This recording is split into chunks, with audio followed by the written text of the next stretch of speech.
مقامات روسیه رادیو آزادی را به فهرست سازمان‌های نامطلوب شامل کردند. یعنی هر کس که با این سازمان کار میکند ممکن است در روسیه به جوابگری جنایی کشیده شود. قانون به همه ارتباط دارد. ژورنالیست، سرمایه‌گذار و هر کسی که به ژورنالیست خبری می‌دهد.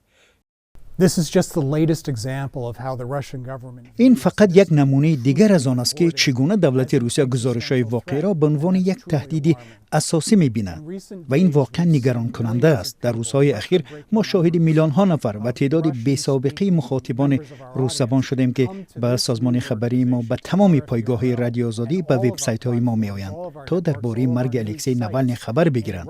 آنها برای جستجوی حقیقت نزد ما می‌آیند و ما از این مأموریت بسیار مهم خود دست نخواهیم کشید.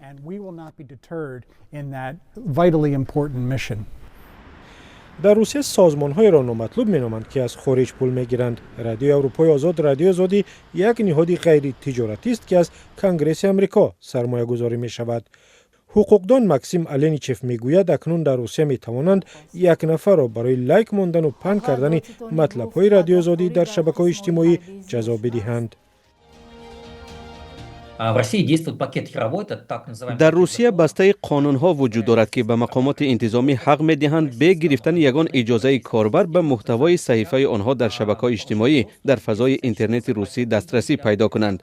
از این رو شبکه‌های به مثل کانتاکت، مایل رو، ادناکلاسنیکی و غیره امن نیستند. مقامات روسیه به اجازه کاربر می‌توانند که به مطالب آنها دسترسی پیدا کنند، عکس گیرند و سپس برای نشر مطالب سازمان‌های نامطلوب به ضد آنها پرونده مأموری باز کنند.